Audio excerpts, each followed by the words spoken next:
Hey, good evening, ladies and gentlemen. How you guys doing tonight? It is Wednesday night, May 4th, for you Star Wars folks. What's the saying? May the 4th be with you. Is they're still doing that whole meme? Yeah, and I guess tomorrow, May the 5th be with you. That's a whole nother thing. But story for another day. Welcome back, guys. We're joining here tonight. Another episode of Wisconsin Conservative Conversations. And as I'm doing here every week, we're bringing on candidates here, whether we're running for lieutenant governor, attorney general, gubernatorial candidates, secretary of state, treasurers, all these positions here. We want to get everybody that's involved in any of these races, all conservatives, anybody running a Republican ticket, and we want to be able to give them a platform that gives you guys the opportunity to listen to them in a very informal conversational format. So I want to thank you guys for joining in here tonight. As you guys have known, we've had a number of guests on here tonight, a lot of lieutenant governor candidates as of recent. But tonight, we're actually going to be joined here by yet another lieutenant governor candidate, because remember, there's 9 in the field altogether. But here's a gentleman who I think has a very interesting and compelling story. He originally came from California. He's worked with Focus on the Family. He's a mayor of Lancaster, Wisconsin. And I'm going to welcome on right now. Here's a gentleman I had the opportunity to meet back in September of 2021, David Varnam. How are you tonight, sir? I'm well. Thanks for having me on tonight. Appreciate it. No, thank you very much. We were just talking a little bit beforehand. Mhm. And I just, like I said, when I first met you, it was at the Wapaka County Republican Party. They had an event in Manawa, Wisconsin. And I remember you were one of the speakers there. And afterwards, you and I had a chance to kind of conversate a little bit. This was the first time I had actually gotten a chance to meet you. And I was really impressed, just the conversation that we were having. We were talking about our backgrounds. And one of the things I kind of found really interesting about you is the fact that you were a part of the legislative body there in your town. Is that correct? You mean in It, California it, or here? and here in Wisconsin. Yep, I was the mayor. The mayor of Lancaster. Before that, I was an alderman in And Lancaster. alderman. It, that's really interesting to have moved from one area to another. Um, but I don't want to get the cart before the horse here. You're running for lieutenant governor here, and there's a lot I think to try to unpack here within this next hour. So I was hoping you guys tell us a little bit about yourself and why you decided you want to jump into the lieutenant governor's race. Okay, well, really a lot of long stories there, but I'll try to be short about it. I grew up in Southern California. My wife and I actually met in high school. In college, I became a Christian and transferred, and then ended up graduating ultimately from California Baptist University in Riverside, California. Upon graduation, went and worked for Dr. Dobson at Focus on the Family, where I was his legislative analyst for several years, returned back to California to marry my high school sweetheart, Jessica, who's in several of those pictures behind me. And she was in medical school. Uh, while she was in medical school, I worked for a member of Congress that I had worked with him in his office when I was at Focus on the Family. I worked for him for 5 years. When she graduated from medical school, we moved to Texas, where she did her residency. And shortly after we moved there, she was pregnant. And so I became a stay at home dad. So I had worked for Dr. Dobson, had worked for a member of Congress, and then the toughest job I've ever had at that point, being a stay-at-home dad to one and then two girls. Oh, I have wow. two daughters, Abigail and Sophia. When I we had lived in Lancaster a little under 2 years, I ran for school board and lost by a lot. And then about a month later, found myself appointed to the city council. And about 3 years later, I ran for mayor and was elected mayor of Lancaster. I served 3 terms. My third and final term actually just ended about 2 weeks ago. So Okay. I'm now the former mayor of Lancaster, but didn't feel it was right to be running for lieutenant governor and mayor at the same time. So I'm all in for the lieutenant governor race. And then if I lose on August 9th, August 10th, I'm back to being a stay-at-home dad. I'll share something with you that I don't really share too much with, but from 2001 until 2005, I was a stay-at-home dad as well too. Hmm. And it was funny because I during that time I was going to college, doing my thing. I was on what they call the 13-year freshman program. That's just how Mhm. long it took me to actually get an associate's degree, much less the bachelor's. But eventually I got that too. But when you say that's definitely the hardest job you've ever had, no question about that. As a stay-at-home dad, I mean, I don't know. There's a lot of things you can put yourself through, but stay-at-home dad, it really gives you an appreciation for any stay-at-home parent, mom, dad, anything like that. Absolutely. It's a great job. I mean, it's definitely a wonderful job, but it has its moments. And I was one of 3 boys to a single mom, and then to raise 2 girls, there was no experience there. But Mhm. but my wife, she was a physician when she was in residency. She was working a lot of hours, and then once we moved to Lancaster, Wisconsin, she was doing family practice with OB, and babies come when they want to, as the old Oh, they saying do. goes, and there needed to be somebody at home. But it was right around the time that my youngest started preschool that I ran for mayor and won, and so it's kind of around that transition where she started being in school. But I used to have coloring books under my desk at City Hall for those snow days or those days that I had to bring them back to the office. But my girls definitely grew up going to ribbon cuttings and groundbreakings and being around a lot of Mhm. adults, a lot of chili feeds and everything else. Oh, yeah. No, here in Wisconsin, apparently we like to eat, so we have food at every occasion. Now, when you guys made the transition from California to Wisconsin, which is a huge transition because if you look, I mean, not only just the distance, but California has its own culture. Actually, I think it has multiple cultures if you look at it, because you have the big cities, you have the suburban areas, you have the rural areas, and not all rural areas are the same. But when you look at your guys' transition here to Wisconsin, I guess the first thing that comes to mind is like, why Wisconsin out of all the places to be? Well, my wife really wanted to be a rural physician, and she really wanted to be able to work in an area with an underserved population. The funny story is there that underserved population is Amish and Mennonite. But we looked at several places all over the country, and we just fell in love with Lancaster, Wisconsin. We came here, we spent a few days, and we just loved it. And I remember one of the things I remember about it, talking about the Amish and Mennonite, is that there's 2 clinics that my wife works at, and one is in Fenimore, Wisconsin, nearby. And when we first went there to visit, there was a horse and buggy tied up in the parking lot across from the clinic. And that was such a cool experience because that's just not something you see in suburban Los Angeles. Right. And it was just very different, but just part of what we love here. Even our supermarket, the Piggly Wiggly, has 2 posts, and there'll be times that there's 2 horse and buggies tied up in our parking lot of our grocery store. And that is Western Wisconsin, that's rural Wisconsin. Mhm. And that's part of the reason that I think that we need to have a rural voice on our ticket, because it's a very different culture in some of these different areas. And we have a governor who currently really just panders to 2 counties and his liberal elitist friends in those 2 counties.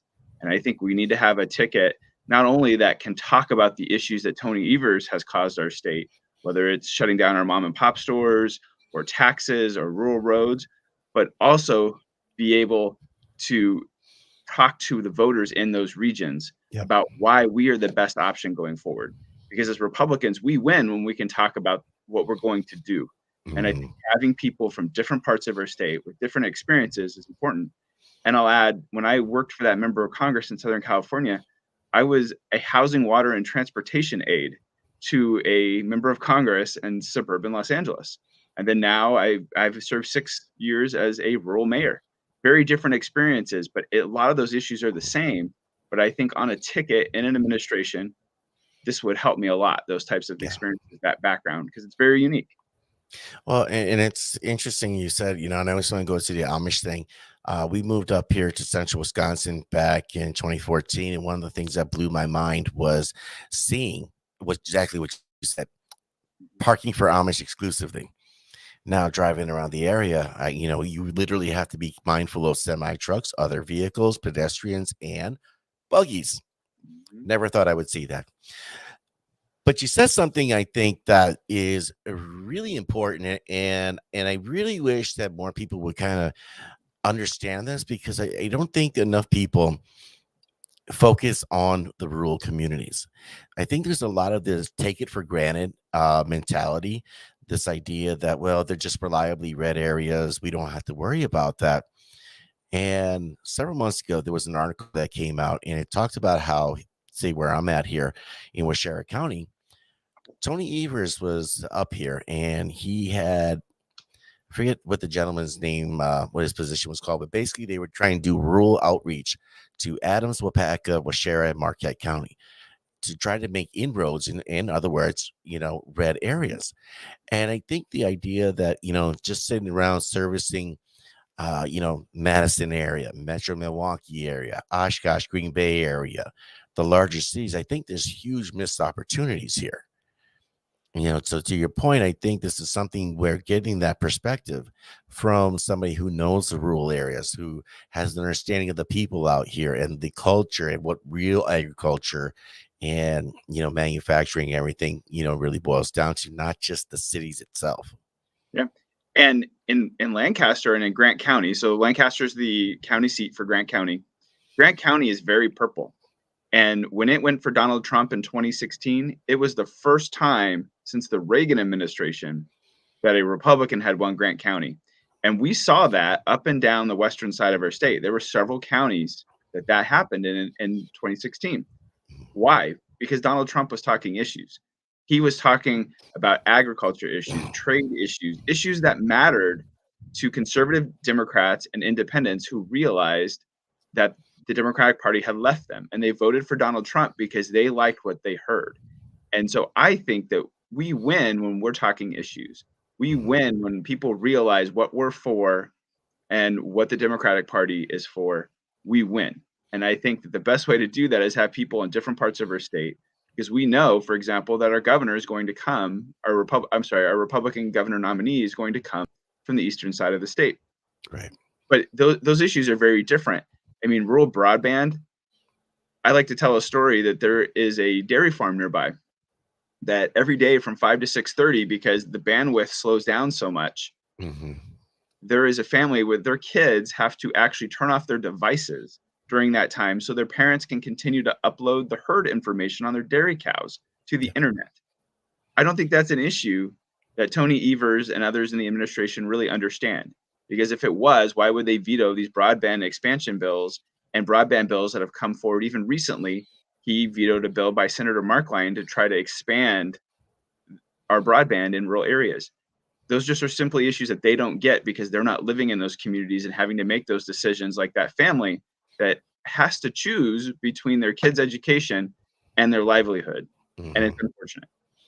Well, I think part of it too is that, and this has been a topic, when you speak about broadband, it's certainly been a topic that has been one that has been brought up cycle after cycle, but it seems like nobody really wants to solve this because, well, if you solve it, you don't have an issue to run on. And that really seems to be the MO of the left. Well, it does. And I think that happens, but I think in this issue, Tony Evers has money even from COVID that he could put to this to try to finish this once and for all, and he's not doing it, and it's unfortunate. And there have been bills to require him to do it, and he vetoed those bills. Right. Now, when you mentioned, if we run on the issues, we win. And obviously, anybody who's paid attention to anything going on in the last 2 years knows we have a ton of issues. So I'm gonna kind of put you on the spot and try to see what you think as far as what are the top 3 issues that the average Wisconsin citizen is dealing with right now, because I think there's a lot of people that have their own particular pet issues, and there's nothing wrong with that. But I think there's when especially with as much travel as you've done around the state, you have a better perspective, I think, than say most people would. I think it's crime, I think it's education, and I think it's taxes. I think those are the issues that we're hearing from the most on people. Crime, I mean, what happened in Kenosha, Milwaukee, on State Street in Madison matters, but also retaining police officers and supporting our law enforcement. I mean, as a mayor of a city, I've seen that firsthand, the problem that this rhetoric creates for recruiting officers. In Lancaster, used to have over 70 people apply for one position. Now it's single digits. Wow. And I was talking to a sheriff over the weekend in a county in western Wisconsin that said that for their last position, they had one applicant to be a sheriff's deputy. And he was saying it's the rhetoric. It's because people do not want to go into this field because they're afraid they're not going to be supported. I've seen Mhm. it in cities, sheriffs are seeing it, police chiefs are seeing it all over our state. And it's unfortunate because that's what all this rhetoric creates Right. people not wanting to go into it. And then not only do we have issues retaining people, but we have issues getting them into the field to begin with. And then, of course, all this inflation has really caused a lot of issues with pay, and Mhm. it's being harder and harder to keep up with that. We had an officer who left a few years ago. I'm sorry, left last year because he could get a big bump driving a beer truck, Yeah. and it's unfortunate. Well, and that's, another issue. You talk to taxes, which I think certainly relates to the whole, inflation issue that we've been dealing with. And I definitely want to get into the inflation issue because I think that's probably one of the more pertinent issues facing Wisconsin. But when we look at taxes, that's certainly something that has been brought up quite a bit. A few people have proposed the idea of just eliminating income tax altogether. If we look at certain things like property taxes, I can't complain where I live. Like my property taxes are freaking awesome. Like it's honestly a steal. Like you could bump my taxes up and I wouldn't bat an eye about it. But people that live, say, in Southeast Wisconsin or certain other, bigger cities, it is a tax. The phrase I'm going to use is Hades. It's just not conducive to somebody, first time homeowners, anything else like that. Mhm. Um, when you take a look at taxes, what kind of proposals are you looking to kind of introduce to the state here? Well, I think we need to lower our taxes overall to remain competitive in the Midwest. And there are a lot of ideas out there, and I think that we'll have to dig into those when the Republicans hopefully take control in the next few months. But I think the bottom line is in order to keep employees here and employers in the state of Wisconsin, we need to be one of the tops in the Midwest. And we've done a lot of good things over the last few years when the Republicans in the legislature passed some great bills, and we had a governor and Governor Walker that was signing a lot of those Mhm. bills. But I think now we're seeing other states start to drop theirs, and we need to stay Right. competitive. And unfortunately, Tony Evers is not keeping us competitive. But for example, Grant County, we're bordered by Illinois to the south and Iowa to the west. Mhm. And being a mayor, trying to recruit businesses to our community, we're competing with other states, not just other Right. counties in the region. And I was the president of the Grant County Economic Development Association or Corporation, I'm sorry, in 2020, and we saw it over and over again where people were looking at us and they were looking at Iowa, and Iowa had lower taxes, and that became an Mhm. issue that was hard to compete with. We need to be able to compete in the Midwest, and the legislature has done a great job of sending bills to Tony Evers, and unfortunately, he vetoes them. So Right. that would be a top priority because we're talking about where do we find these employees, where do we find these employers. That's one way to do it is to recruit them here and to keep them here, and we can do that by being more competitive when it comes to our tax system. Aside from taxes, what are other ways that we can entice businesses to come into Wisconsin? Mhm. And one of the issues that I've seen over the past several decades, so I say several decades like I'm like, ancient or something. My son actually said that about me, but no, I mean, over the last, I'd say 20, 30 years, one of the biggest issues I know we've seen is a brain drain. Our best and brightest want to go somewhere else, somewhere that's, appealing, trend setting, New York, California, Texas, all those wonderful spots. But how else, do we bring in that talent pool? How else do we bring in businesses, encourage entrepreneurship? Taxes, I think, is certainly one element of that. But are Mhm. there other ways that we can do this? Yeah, there's a few ideas I think that I have. First, we need to eliminate the personal property tax, which is something that businesses pay. They continue to pay taxes on property that they own within their businesses. That's actually something that business owners in Lancaster would regularly complain to me about. And it's not something that I had any control over. Mhm. But the Republicans sent it to Tony Evers last year and he vetoed it. And then soon after pitched, hey, we need to eliminate the personal property tax to help businesses. So he was simply Mhm. playing politics with that. Right. And that's a bill that I think we need to send very quickly to a new Republican governor next year. I also think that we need to look at ways to keep people here, retain businesses, but also recruit them. Like I said, my wife moved here as a physician Mhm. because she wanted to practice here. And one of the ways that they recruited that was having some loan forgiveness, that Yes. because she wanted to come to an underserved rural area. And now my wife and I reside here. Our kids go to school here. We're doing business here, and we're spending our money here in Mhm. Wisconsin. And that is one thing that we should look at again. It did get eliminated during some of the cuts, but recruiting professionals to Wisconsin is one way to keep people here and to bring people here as well. One of the things that, I grew up in a military family, so I was a military brat, most of my life. I would say actually all of my life for that matter, because as soon as I turned 19, I ended up joining the Marine Corps. And we ended up, jumping all over the place over the years. But as often as I've come back to Wisconsin, I would often try to leave it, but ultimately Wisconsin ended up calling me home. And one of the things that I've really come to grips with, especially over the last, I'd say 12, 13 years, is just the amount of amazing people here in Wisconsin.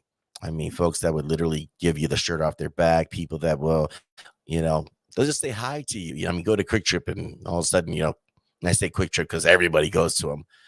But they total strangers saying hi, holding the door open for you. And that's one of the things I love so much about Wisconsin. And I just think that when I look at this talent pool and all these great people here, I mean, there's so much more that we can do. And I think, the state certainly deserves better than what we've had over the last 3.5 years with Tony Evers and his administration. Mhm, To that end, though, one of the things that I've noticed in the last 2.5 was the devastating impact of COVID. mhm. And I don't know, will there be a resurgence of it? Will it be hyped up? I don't know. I don't have the magic 8 ball. But we saw what happened when everything got shut down March 17th, 4 p.m., 2020. I'll never forget that day because everything got shut down.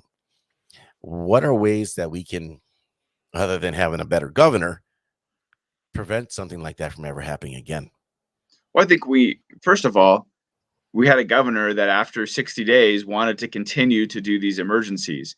And so while we had laws on the books, he didn't want to follow those laws.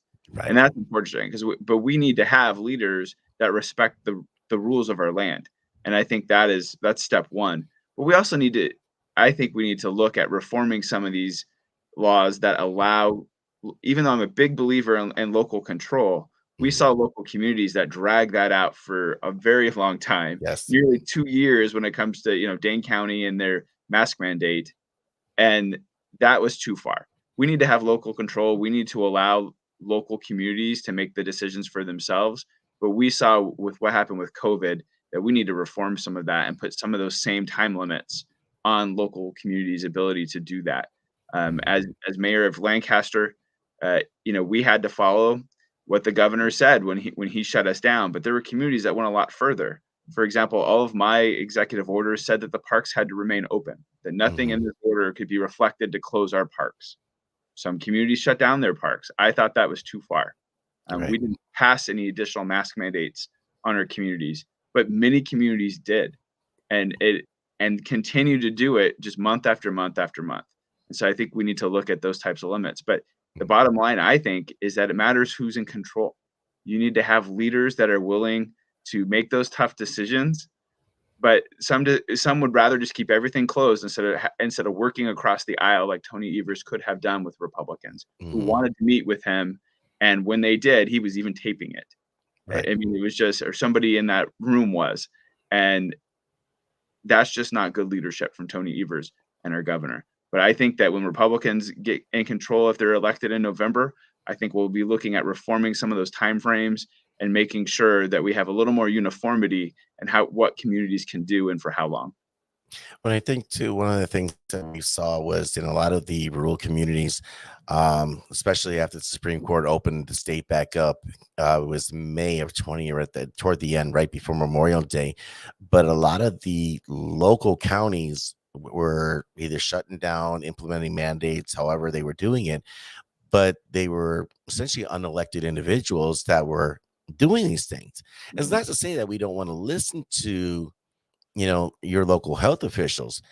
But I kind of found it a little discouraging when, let's say, if you're at Pick and Save and somebody ended up getting sick, well, they stayed open, no big deal.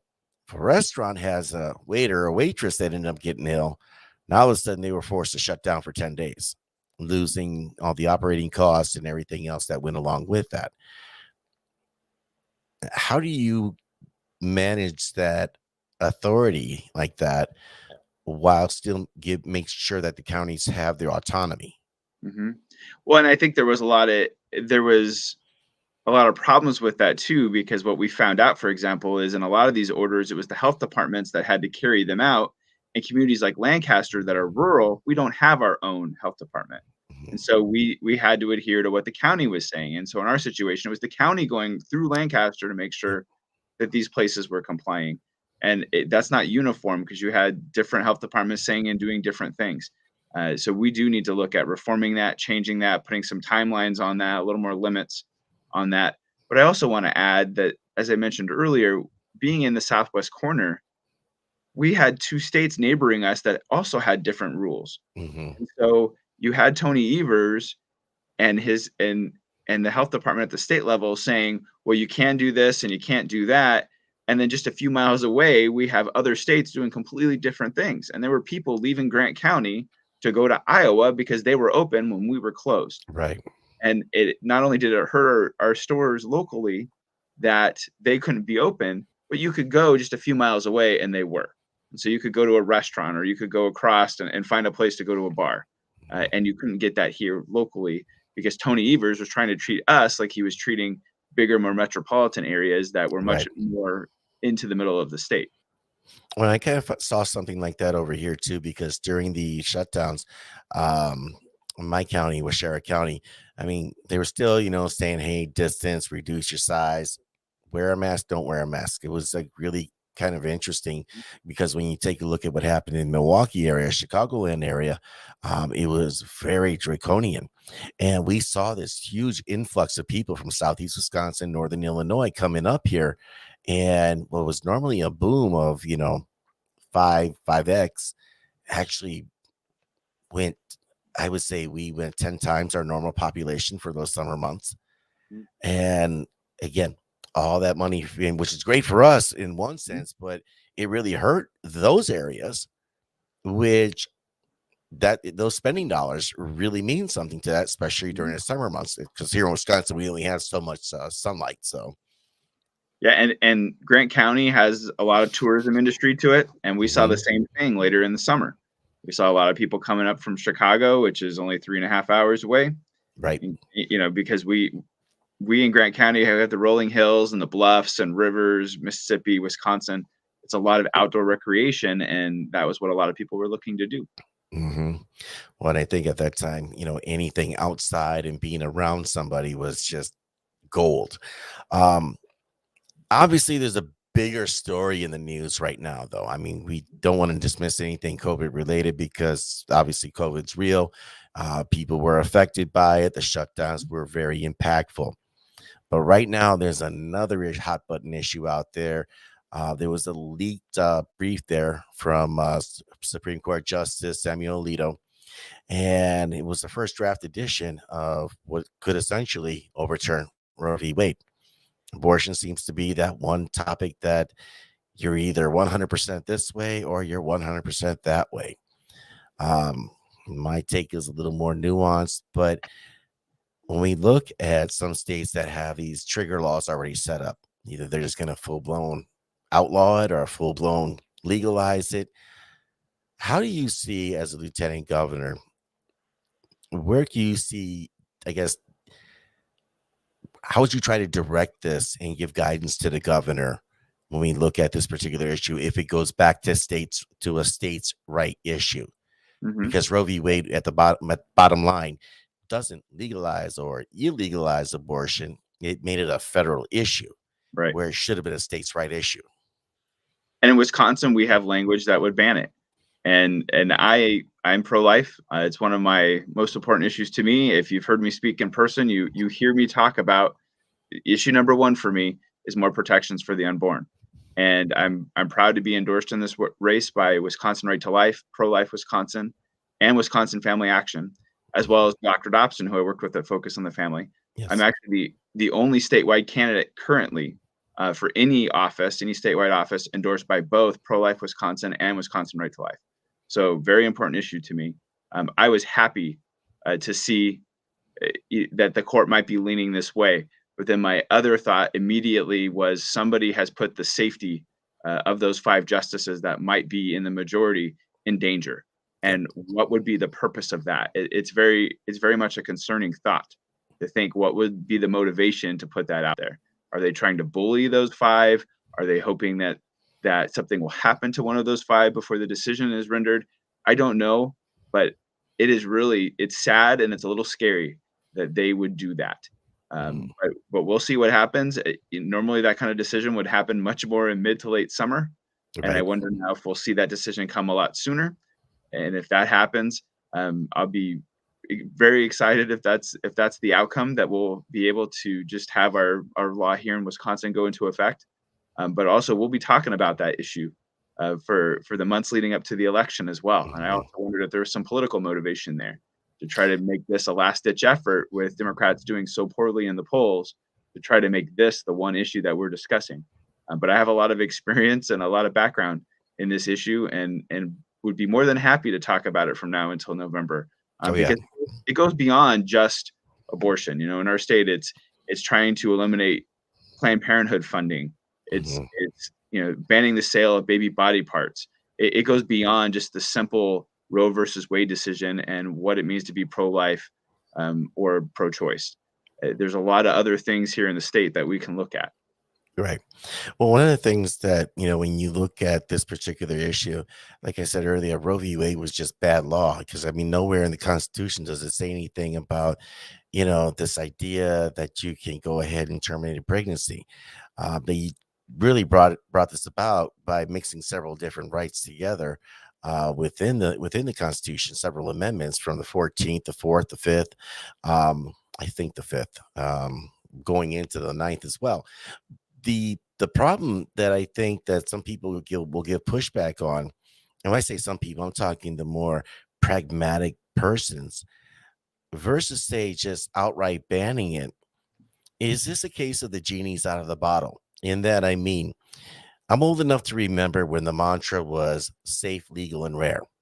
And when we talk about what truly safe, legal, and rare is, we're literally talking about that less than 1% of, some kind of medical issue that, the life of the child and the mother are both at risk. Um, when you look at other, I don't necessarily know if I want to say the words here just simply because of YouTube standards, but um, are there any openings for any exceptions or anything like that? Not necessarily your position, but when you look at what people are going to be looking at or what they're going to be saying against that. Well, I think a lot of times there's a misconception that if we don't have life of the mother language in this conversation, that that women are going to die and people are going to die in a very emergent situation. It's not you're not calling it an abortion. This is not an Right. elective abortion. This is the life of the mother in immediate danger, and Mhm. I believe that will be protected. This goes beyond that type of a conversation. Right. If a mother dies and she's pregnant, both die, Right. and so when you put physicians into that picture, they're going to be trying to save both. Mhm. And unfortunately, if the baby's too young or it can't survive outside of the womb, it will pass away. That's not an abortion. Right. But that's what a lot of times people try to portray, is that we would be banning these types of life-saving situations where there was an immediate life of the mother. Mhm.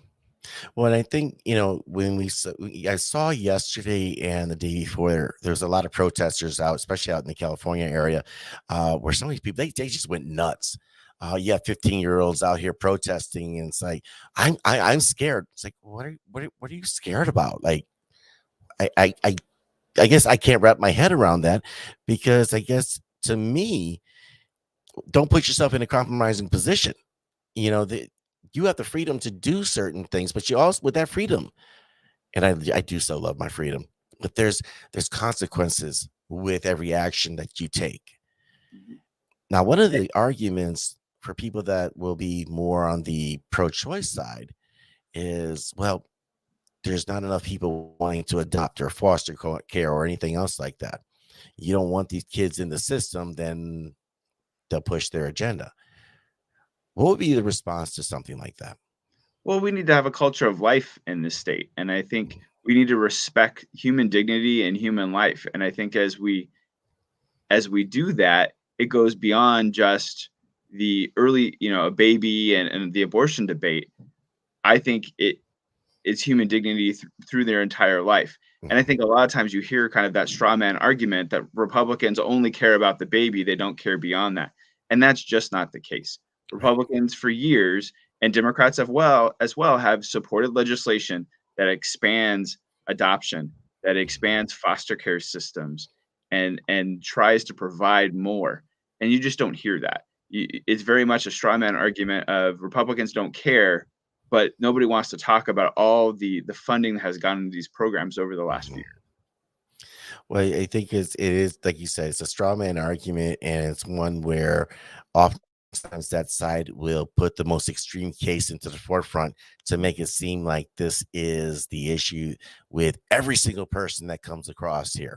Mhm. I Um, met a woman just over the weekend that said that she really enjoyed hearing me talk about my pro-life stance and said, "Our kids were all adopted, and if their mothers had not chosen life, we wouldn't have had sons." mhm. I mean, just let that sink in. I mean, this is Yeah. a woman who believes that, their kids are only there because their mom chose life, chose adoption. And Mhm. I think to have this argument out there that people on the pro-life side don't care about what happens to them after they're born is just false. When you hear stories like that from a mom who wants to thank me for being so strongly pro-life. Yeah.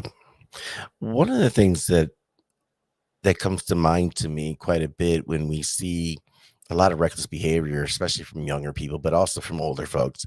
Um, I have to wonder, as as a culture here in Wisconsin, as a culture in America, I think we have shifted so far from the family, the traditional nuclear family. We've gotten so into this. Well, I'm independent. I don't need a man. I'm independent. I don't need a woman. I don't need anybody. And I don't know. Some of the best years of my life have been with my wife. How do we move the culture here? And I don't even know if this is something, certainly not within the purview of government, but how do we encourage that?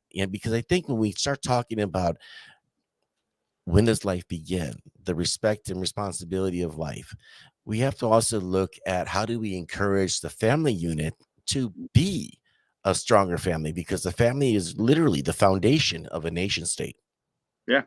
I mean, the family unit is so important to the development, not only of the kids, but also, my wife and I. It's so important to us because it's like it's home base, Mhm. and it helps me grow as a person. It helps her grow as a person, but it can also look different. I mean, my single mom raised me and my two brothers with my grandparents in Southern California. When Mhm. my parents divorced when I was 9 years old, we moved from Rhode Island to Southern California and moved in with them. And there, I was nurtured. It was conversations with my grandfather Yeah. that pointed me toward politics and government service. And he taught me how to ride my first bike, and he taught me how to shoot my first gun, and took me fishing. And those types of things are so important to the development that have made me the man that I am today. But I also Mhm. want to make sure to mention that my Christian faith is also who is what makes me who I am, and Yes. makes me want to care for one another and love each other and talk truth in our culture. And I think that's important as well. It gets lost a lot of times to speak truth in our culture. Yeah. But I think my most important job outside of being a follower of Christ and loving my wife Jessica is to raise my two girls, Mhm. And I see that as a very important charge. Now, you said something here that just made me all happy and warm and fuzzy inside. And I say this because anytime somebody mentions guns, that's exactly the feeling that I get. Um, One of the things I noticed because I like going through people's campaign websites and all their literature and all that stuff before I do these interviews, you're very 2A, very pro gun, Second Amendment.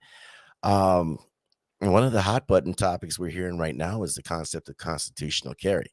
The Mhm. idea that, you know what, I don't need a license to carry conceal. It's my Yeah. God-given right. So Yeah. hoping you could address that a little bit because, like I Yeah. said, I'm feeling good inside right now. I'm a member of the NRA. I have been for years. I think our Second Amendment rights are very important. Constitutional carry is something that I agree with. I think that we should pass constitutional carry in Wisconsin. Our current laws about it, when you take the classes, it's so that you really understand the legal ramifications and you understand some of these legal issues. But I think we can go further than that, past constitutional carry, and people will still have to know those legal issues. It would just be more on them to make sure that they understand those ramifications of what they do or don't do when it Mhm. comes to those legal standards. Well, I think it's funny because there's so many people that are like, well, there's just going to be guns all over the place. And I'm just like, hey, I kind of a believer of that. An armed society is a polite society, and I'm, when we talk about pro 2A, I'm like ridiculously pro 2A. Like, let me have a tank, let me have it. If it can be conceived, I want it. But that being said, though, I'm also pro training. How do we reconcile having a constitutional carry with the importance of training? Because one of the things I do like about our current carry concealed licensing is that you either have to be like a military veteran, have taken a hunter safety course, a gun safety course. I don't believe there's any such thing as bad training, especially when it comes to firearms, because unfortunately every year we hear about people just, I mean, forget the criminal activity of it, just accidents. Mhm. With freedom comes responsibility, right? I mean, we have the freedom and the right to bear arms. But Mhm. with that, we have to know the standards, and I think it's upon us to get that training. And the training doesn't simply go away, or the access to it doesn't simply go away if we go constitutional carry or Mhm. we expand the gun rights in our state. It would still be on people to be able to get those trainings or the responsibility to go get that training. Yeah. And I would encourage people to still understand the laws and to practice and to go to their gun range and to talk Mhm. with people that are experienced about it. If someone wants to go out and start carrying a concealed weapon, you don't just go get one. Right. You're gonna go to the gun store. You're gonna understand about it. You're gonna research the gun. You're gonna want to understand those rules. And I think that's what the average person would do in Wisconsin. And I Mhm. think we need to give them that freedom that to do that. Right. When I think, we have such a big gun culture here, everything from, our hunting, our recreational shooting, whether it's, with a firearm or bow. I mean, there's tons of gun and rod clubs all over the place. And those are certainly great resources. I know the NRA does a lot of different events throughout the state as well. So, I mean, those would definitely be impactful. But on the same topic of guns here, one of the problems that we're seeing here, and then when we talked about this a little earlier, is all the issues going on right now with the out of control crime within the state of Wisconsin. I mean, we can focus certainly on Milwaukee, which is going for broke here. They want to beat 2019 with 2020 murder numbers to 21, beating those numbers. 22, we're on pace to breaking that. Madison, still a hotbed. Oshkosh, Appleton, and then, of course, we have all kinds of other, criminal activity going up and down a lot of our major highways here. When we look at how crime has become such a bane here in Wisconsin, how do we get that under control? That I think is a huge issue here for a lot of Wisconsinites. Well, and it's multifaceted, right? I mean, we can talk about bail reform here Mhm. and what we need to do there. We can also talk about needing to have more police officers and pay them better so that we can retain good experienced police officers in these areas as well. But you know, we are seeing it in cities that want to keep talking about reforming crime and allowing people lesser sentences and other things. Mhm. And I think we're seeing the ramifications of that in some of these big metropolitan areas of what happens when you're soft on crime. Right. Well, I think, when we looked at what's happening in Milwaukee, I mean, DHism down there, and Milwaukee's always been a revolving door in the criminal justice system. It's almost became a rite of passage for a lot of people. And unfortunately, it's led to horrible events like what happened in Waukesha this past Mhm. December. Certainly things that were avoidable if we had a district attorney and an attorney general that was a little harder on these issues. Hmm. Now, Well, you and an yourself, attorney general yes, that please go ahead, and please. an attorney general that doesn't call out our police officers before an Mhm. investigation has actually occurred, and just hurts the rapport that we see with our officers. And as I talked about earlier, hurting people wanting to go into law enforcement as a career because they have politicians in these positions that don't support law enforcement. Yeah, and I think that's absolutely correct. I think there's a lot of officers that are wondering if they're going to get thrown under the bus by a politician looking to gain favor in either the media or for votes, and that could certainly be a huge problem. Um, Now, you yourself, you're running for lieutenant governor. We covered a lot of issues here tonight. When we look at what the role of lieutenant governor is, how do you see that as you carry on through this campaign? What is the role of lieutenant governor? Well, there's the practical, what it says and what Yes. happens, to the role if something happens to the governor, but Hmm. it's also being out there talking about what we're really doing as a ticket and as an administration. And as I talked about earlier, having that rural voice, having someone from the western side of our state on the ticket in the administration that can talk about these issues, I think is important. But at the end of the day, we know Republicans are going to be bold if they win in November. We're going to be bold in the legislation that we pass to protect life and lower taxes and expand school choice. And what's going to happen? The media is going to be out there spinning it a totally Yes, different they way will. than what's actually in this legislation. And we're going to need all hands on deck out there talking about what's really in this legislation and how it improves the life of Wisconsinites over and over and over again. And that's what I see my role as being out there talking about how Republicans are bettering people's lives, contrary to what the media and the Democrats are going to be trying to tell people. Now, one of the things that, when you mentioned being out there talking to people, wanting to pass legislation, how do we do that? How would you do that? I should say, as lieutenant governor, what's your strategy in building relationships with members of the assembly, with members of the state senate? Because I think really any of us can have the best of intentions. I like to pick on David King a lot, who's another lieutenant governor candidate. He talks about being the agitator. Um, but yeah, and I've told him too, it's like, yeah, that's great, but you're not going to agitate yourself into a working relationship with somebody. Um, but he clarified that. But how do you build those relationships with those people to Mhm. help advance essentially a conservative agenda that in all reality is better for the state of Wisconsin than this quagmire we've had the last three and a half? Yeah, I come from a purple community. I grew up in Southern California that was very liberal, Yeah. and I have a history of working with people to get things done. And I think that's what we need. We need somebody that can talk to people, that can get in a room with people and talk about legislation and be able to push it across the finish line. I think that I have the ability to do that. And I think that also just being out there talking in the state, because I think we're going to have legislators who are bold. We're going to have people that are going to want to pass this legislation. A lot of the vetoed legislation from Evers, that's going to be ready to go. And I don't think it's going to be trying to get the legislature on board. It's going to be selling it, Mhm. because that's what's going to be happening. That we're going to have a Republican governor who's going to be signing these pieces of legislation that have been vetoed by Tony Evers, and we're going to need to be out there as a party. And so it's going to be working together, kind of like we're doing now, and going to Yes. Lincoln Day dinners and going to all these different communities and just talking with people, meeting with people, telling them why this legislation would improve their lives. That's going to be what we do eh, after we get passed in November, uh, get elected, and get to January. We're going to be hitting the ground running and working for the people of Wisconsin. Well, you mentioned something too that I think is really important. The mainstream media is going to spin this any which way they can. You're going to get a lot of folks out there that are going to say, Republicans are trying to take this away, take that away. And it's like, no, we're trying to build things up.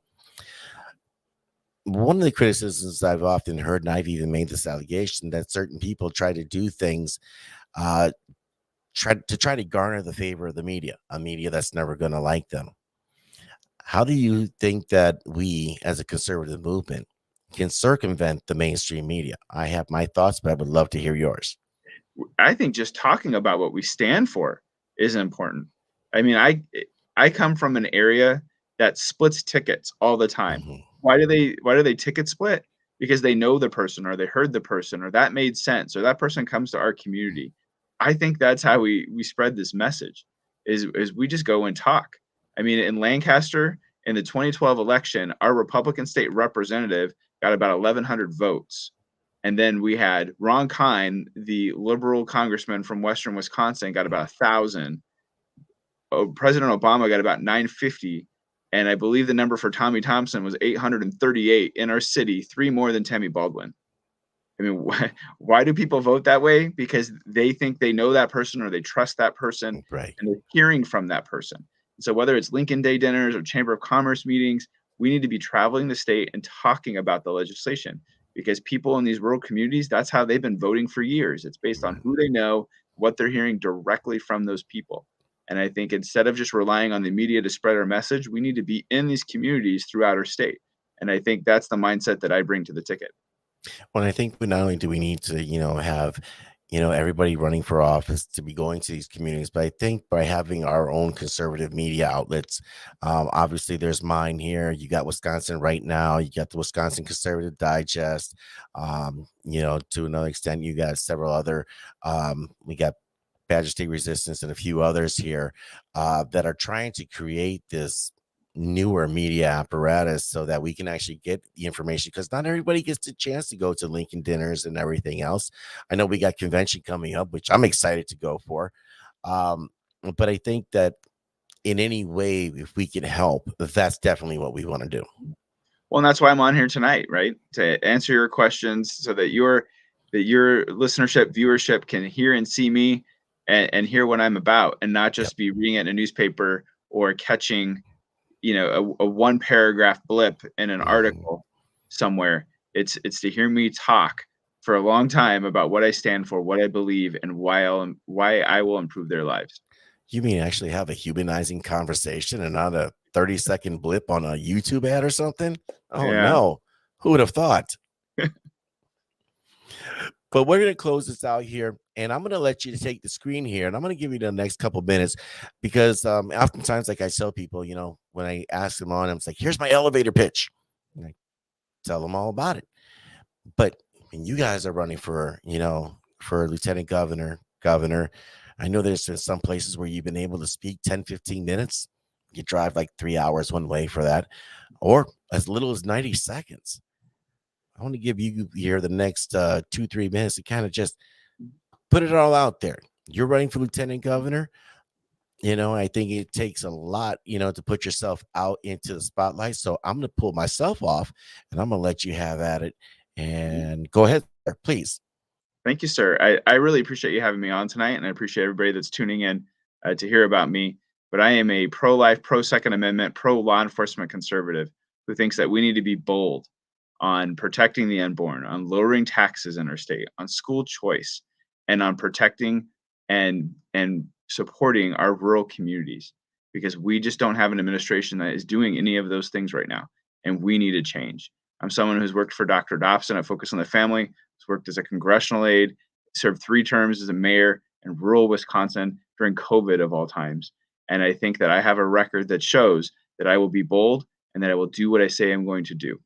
We need a different voice on the ticket, and we need a ticket that is from all over our state because that is how we defeat Tony Evers. We know that the governor candidate of our party is going to come from the eastern side of our state. We know that our attorney general candidate, a very important position, is going to come from our central or northern part of our state.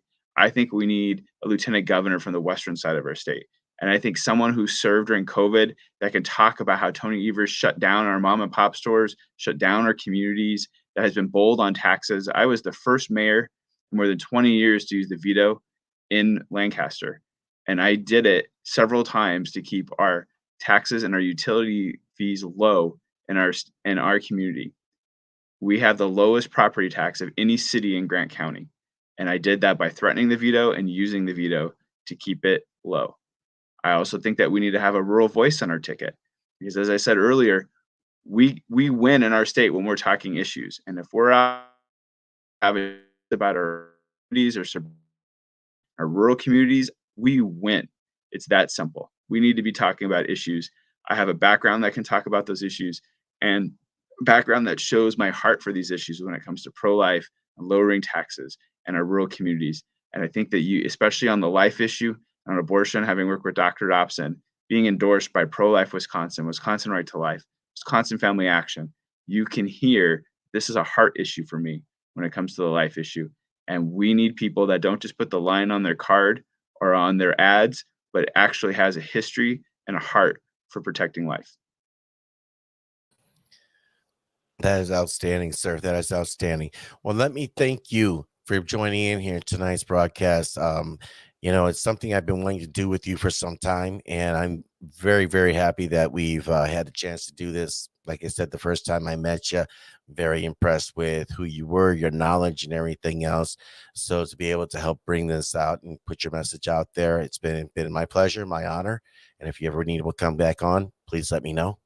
I'm grateful for you making the time for me, and I'll see you out there on the trail. All right, sir. Thank you. Mhm. All right, guys. I want to thank you guys for joining in here tonight. As always, we will continue the conversation tomorrow night, 7 p.m. Central Standard Time. We'll be joined by AG Attorney General candidate Karen Mueller. So make sure you guys tune in for that. And we'll be talking more and bringing on more guests here as this election cycle goes on. So make sure you check this out, YouTube, Facebook Live, and I'll be uploading the audio only version later on tonight. So with that all being said, good night. God bless you. God bless Wisconsin. God bless the United States of America. I'm out.